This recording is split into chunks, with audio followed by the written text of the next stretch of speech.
Erling Haaland, the undisputed face of Man City's historic 2022-23 season. Every headline, every celebration, it was all about him. But while the world was obsessed with him, there was Julian Alvarez in the shadows. And 2 years later, he's finally getting his moment, while Haaland is being ghosted. So how did he do that? And why is he playing better in a new league? Let's talk about it. You see, Man City were already the kings of England, winning 4 Premier League titles in 5 years, playing some of the best football we had ever seen under Pep Guardiola.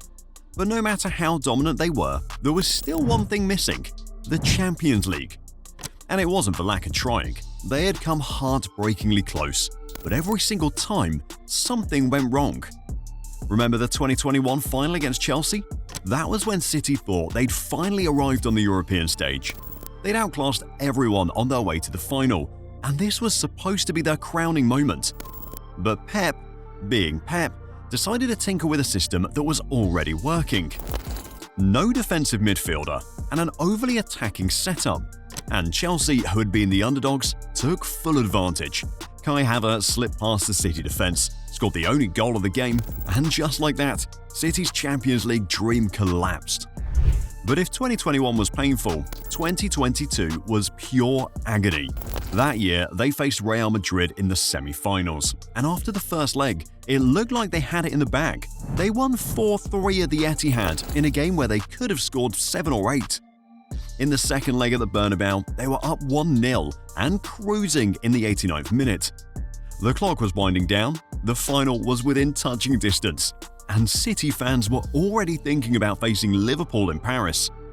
And then, the most ridiculous collapse in Champions League history happened.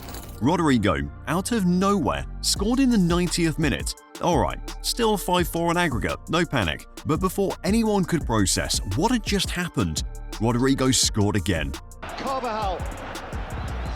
It's Carvajal's cross. Rodrigo! Oh, extraordinary! They prayed for miracles, and miracles arrived! 2 goals in 2 minutes. Absolute chaos. Extra time started. Benzema won a penalty, slotted it home, and just like that, City were out. It was a meltdown of epic proportions. Guardiola looked shell-shocked. De Bruyne was subbed off, looking like he'd just seen a ghost, and City's Champions League curse continued. After that, the solution seemed obvious. They needed a striker, and not just any striker, but a killer. A guy who would bury every half chance, a player who could single-handedly change games. And when Erling Haaland became available, City pounced. It was the perfect signing. He'd just come off a ridiculous season at Dortmund, scoring for fun, and his physical presence, pace, and finishing made him seem like the missing piece to City's puzzle. The entire football world was hyped. Pundits were calling it an unfair advantage, rivals were dreading the inevitable, and City fans were celebrating as if they'd already won the Champions League. And, to be fair, Haaland delivered. From the moment he arrived, he was a goal-scoring machine. In his first few games, he was scoring hat-tricks like they were warm-up drills. He broke records, embarrassed defenders, and made the Premier League, one of the toughest leagues in the world, look like a playground. By the end of the season, he'd scored 52 goals in all competitions, led City to their 5th Premier League title in 6 years, scored in the FA Cup final, and helped them win the Champions League, completing the treble. It was a historic achievement, something only Man United had done in English football, and naturally, all the credit went to Haaland. He was everywhere, winning individual awards, breaking records, getting all the headlines. It was the Haaland show, and everyone had tuned in. But while the world was busy celebrating City's new superstar, there was one player who had quietly played a massive role in that success, but no one was talking about him. A player who didn't get the glory, didn't get the headlines, and was just as important to City's treble-winning season: Julian Alvarez. And this is where things start to get interesting. While Haaland was busy breaking records and getting all the attention, this kid was quietly doing everything Pep Guardiola needed. And I mean everything. When City signed him from River Plate in early 2022, not many people paid attention. The football world was focused on the Haaland deal, while Alvarez was seen as a talented youngster who might need a season or two to settle in. But if you've been watching him at River, you already knew this guy was special. He wasn't just a typical South American forward with flair. He was a workhorse. He had the technical ability of a playmaker, the finishing instincts of a striker, and the energy of a midfielder. The perfect Pep Guardiola player.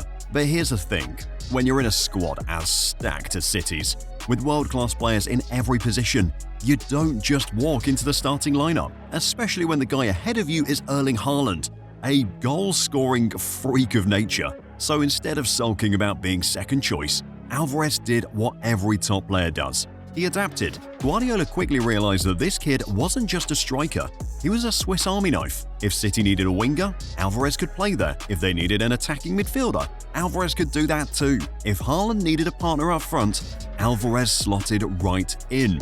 He was Guardiola's game changer, who could come in at any moment and fix a problem. And the crazy thing, he didn't just fill in, he delivered. There were so many games that season where Alvarez made a difference, but because Haaland was the star of the show, nobody talked about them. Take the Chelsea game in March 2023. Haaland wasn't at his best and was on the bench, and Alvarez stepped up with an early goal that completely changed the game. Or the Champions League against Sevilla, where he scored and assisted twice in a match. City easily could have lost after going down in the 31st minute. But despite all this, he was always seen as Haaland's backup. No matter how many important goals he scored, no matter how many times he changed the game, the narrative never changed. Haaland was the star, the goal machine, the face of City's success. Alvarez? Just another squad player. Mind you, he was only 23 years old. At that age, most players are still figuring out their game, trying to break into a team. But Alvarez? He was already a World Cup winner with Argentina, already playing at the highest level, proving he was capable of more. And that's when it hit him. If he wanted to be more than just Haaland's backup, he needed to leave. But he didn't leave. Not yet. He decided to stay for another season, hoping things might change. Maybe Pep would start rotating more. Maybe he'd get more chances as a starter. Maybe City would finally see that they had another superstar in their squad. And then the 2023-24 season started. And for a while, it looked like things were finally going his way. Right from the start, Pep started using him in a more prominent role. Haaland was still the main guy, of course, but Alvarez was getting more minutes, and more importantly, he was getting to play in his actual position, rather than just being thrown wherever Pep needed him. He was operating as a second striker, sometimes as an attacking midfield, even leading the line when Haaland wasn't available. And guess what? He balled out. Alvarez didn't just quietly impress. He exploded at the start of the season. In the first 5 games where he played the full 90 minutes, he racked up 5 goals and an assist. That's not just good, that's elite-level production. He was proving that, given the chance, he could thrive as the main man. One of those moments that stood out? That winning goal against Newcastle. A tight game, City struggling to find a breakthrough, and boom!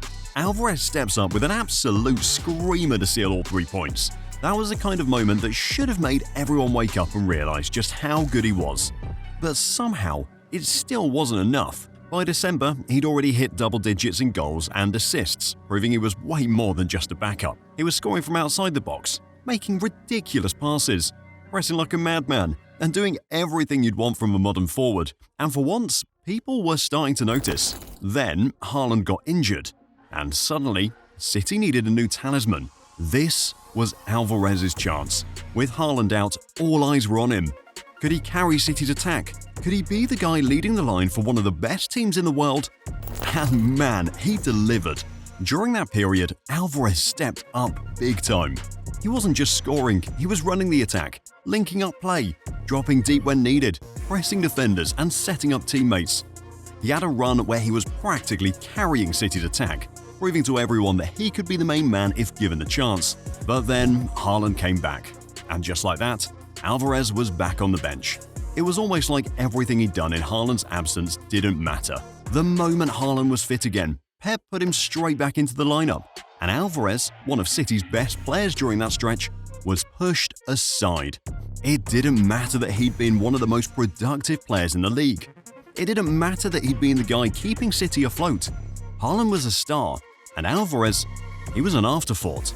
And that's the part that hurt. Even when Alvarez wasn't scoring or assisting, he was still making a huge impact. His movement, his work rate, his pressing, his link-up play. He was one of those players who made everyone around him better. But all of that got overshadowed by one big number: Haaland's 38 goals that season. That was the moment Alvarez knew. He had to leave. He'd spent 2 seasons proving himself, stepping up when needed, winning every trophy imaginable, and still, he was just seen as Haaland's backup. That wasn't going to change. No matter how good he was never going to be the main man at City. And so, he made the decision that shocked everyone. He left. When the news broke, football Twitter exploded. Julian Alvarez, the World Cup winning, treble winning, do-it-all forward, had just signed for Atletico Madrid, a 6-year deal, a club record fee of €95 million, Man City's most expensive departure ever. And the reaction? Pure disbelief. Some fans understood it. Others? They thought he just ruined his career. Why leave the best team in the world to play for Diego Simeone? Atletico Madrid? That's where attacking players go to suffer. He's going to be the next João Felix. It was the same story over and over again. People genuinely thought Alvarez had just signed his footballing death sentence. And let's be honest, given Simeone's history, it was easy to see why people felt that way. Simeone has built his career on defensive, rigid, grind-it-out football. Over the years, we've seen so many talented attacking players struggle under his system. João Felix being the prime example. Felix came in as one of the brightest young stars in the world. A €127 million signing meant to be Atletico's new leader in attack. But instead of thriving, he suffocated in Simeone's setup. He didn't fit the system, wasn't given the freedom to express himself, and eventually, the whole thing fell apart. So when Alvarez made the move, the comparisons were instant. Another technically gifted, creative forward walking into a defensive-minded team. It looked like a disaster waiting to happen. But here's the thing, this wasn't the same Atletico Madrid. Simeone had evolved. He wasn't the same ultra-defensive, park-the-bus manager we saw years ago. Over the last couple of seasons, he had started to change. He'd introduced a more fluid attacking style, allowing his team to be more expressive. It was still Simeone football, compact, aggressive, and intense, but it was no longer just about surviving. It was about winning in style. And Alvarez? He was the perfect player to fit this new version of Atletico. Because, let's be real, if there's one thing that defines Alvarez, it's adaptability. He had already proven at River Plate, at Man City, and with Argentina that he could thrive in any system. You need him as a centre-forward? Done. Want him dropping deeper as a playmaker? No problem. Need him pressing like a madman for 90 minutes? He's got that in his locker too. Simeone knew exactly what he was getting. He wasn't signing just another striker. He was getting a player who could be the heartbeat of his attack. Press, create, and score, all while maintaining the intensity and tactical discipline that Atletico demands. And almost immediately, the doubters started to look foolish. Alvarez didn't need years to adjust. He hit the ground running. From day one, he was a problem for La Liga defenders. He scored his first goal when Atletico desperately needed it, scoring a 90th minute goal against Celta Vigo. His work rate, his pressing, his movement, it all fits seamlessly into Simeone's vision. He wasn't just playing well, he was thriving. And the best part? While people expected Haaland to dominate the headlines, it was Alvarez who was stealing the show. Sure, Haaland was still scoring goals at City, but Alvarez was doing more. He was running Atletico's attack, making things happen, stepping up in big games. He was proving to everyone that he didn't need to be in Haaland's shadow anymore. For the first time in his career, Julian Alvarez wasn't the backup. He wasn't the second option. He was the main man thanks to Simeone. See, when people think of Atletico, they think of that classic 4-4-2, the low block, the gritty defensive football where attackers spend more time tracking back than actually attacking. That's why everyone assumed Alvarez was making a mistake. He's going to be wasted, they said. He'll be stuck playing right back like João Felix. But the reality? This Atletico side plays some of the most unpredictable, fluid football in Europe. Sure, on paper it might look like they line up in a 4-4-2. But the moment they have possession, that shape completely disappears. There's no fixed striker, no traditional wingers hugging the touchline, and no rigid midfield structure. Instead, everything is built around movement and adaptability, which happens to be exactly what Alvarez excels at. From the very first game, you could see that Simeone had built this team with him in mind. Instead of being stuck in one role, Alvarez has the freedom to drop deep, drift wide, or play as a second striker. And because Atletico didn't rely on a traditional target man, He's never isolated up top like he would have been in the old Simeone system. In his someone system, he became a leader, and this is where it gets fun. Atletico's attack isn't built on just one way of playing. They switch things up constantly.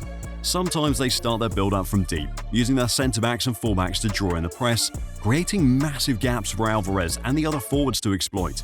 Other times they go direct, launching quick attacks where Alvarez, Antoine Griezmann, and others rotate positions seamlessly, making them almost impossible to track. And the way Alvarez fits into this system? It's perfect. Unlike Haaland, who thrives in a system where everything is built around him as a focal point, Alvarez is at his best when he's moving, creating and linking up play. And that's exactly what he's doing at Atletico. He's not just scoring goals, he's orchestrating attacks, pressing relentlessly, and making the entire team better. Take Atletico's game against Sevilla earlier this season. The build-up play was a perfect example of how Alvarez operates in this system. Instead of staying up front, he dropped deep into midfield, linking up with the wingers and midfielders before making a perfectly timed run into the box. The defense had no idea whether to track him or hold their shape, and before they could react, boom, goal. Then there's the way Atletico uses their midfield rotations. Unlike City, where everything is ultra-structured, Simeone's system is built around constant movement. You'll see midfielders like Rodrigo de Paul and Pablo Barrios shifting wide to create space in the middle. And guess who takes advantage of that space? Alvarez. He'll drop in to receive the ball, turn, and suddenly Atletico are on the attack with numbers forward. And let's talk about his pressing. If you thought Alvarez worked hard at City, he's taken it to another level at Atletico. Simeone's team isn't obsessed with high pressing like Pep City, but they have mastered winning second balls. They'll lure opponents into attacking down the wings, lose possession on purpose in certain areas, and immediately swarm the loose ball, creating quick counter-attacking chances. And guess who's leading that charge most of the time? Alvarez. But the biggest difference between City and Atletico? At City, Alvarez was a backup. At Atletico, he's the guy. When City needed a goal, they looked to Haaland. At Atletico, when the game is on the line, Alvarez is the one they trust to make something happen. Whether it's setting up Griezmann, finishing a chance himself, or pressing to force a mistake, everything runs through him. So how does Alvarez compare to Haaland this season? Sure, Haaland is still scoring goals at City, but when you break it down, who's having the bigger impact on their team? Let's start with the obvious. Haaland is a goal machine. No one's denying that. He thrives in a system built around feeding him chances, and when he gets those chances, he buries them. Simple. But here's the thing. If Haaland isn't scoring, what else does he bring to the table? Because let's be honest, his link-up play is decent at best. His pressing is almost non-existent. And if you take away his goals, he becomes just another player on the pitch. Now look at Julian Alvarez at Atletico Madrid. He may not be outscoring Haaland, but his overall contribution is on another level. This guy is everywhere. He's pressing defenders, dropping into midfield, linking up play, creating chances, and still managing to score big goals when his team needs him. He's not just waiting for the ball to come to him. He's making things happen. And it's not just about individual performances, it's about what he's doing for his team. Look at Manchester City this season. Yes, Haaland is still scoring, but City aren't the same dominant force they were last year. Teams have figured them out. They got knocked out of the Champions League quarter-finals. Their attackers look predictable at times. And without De Bruyne feeding Haaland perfect passes every game, he's not as unstoppable as people thought. Now compare that to Alvarez's impact at Atletico. This team is fighting for the La Liga title. They went further than City in the Champions League, only getting knocked out in a controversial, unfair way. And most importantly, Alvarez is a key reason for all of that. He's been at the heart of Atletico's attacking play, making them a genuine force in multiple competitions, while City have looked far more reliant on individual brilliance. And here's the kicker. If Atletico manages to win a trophy this season before City does, Alvarez would have officially won silverware before Haaland. The player who was overshadowed, underrated, and constantly overlooked for 2 years at City could now be the one lifting trophies before the guy who was supposed to be the only superstar. So ask yourself, who's having the better season? Because it's starting to look like Haaland isn't ghosting Alvarez anymore. Alvarez is ghosting him. Well, let me know in the comments. Thank you, and don't forget to check out our latest video on how a retired player is taking Barcelona to a treble.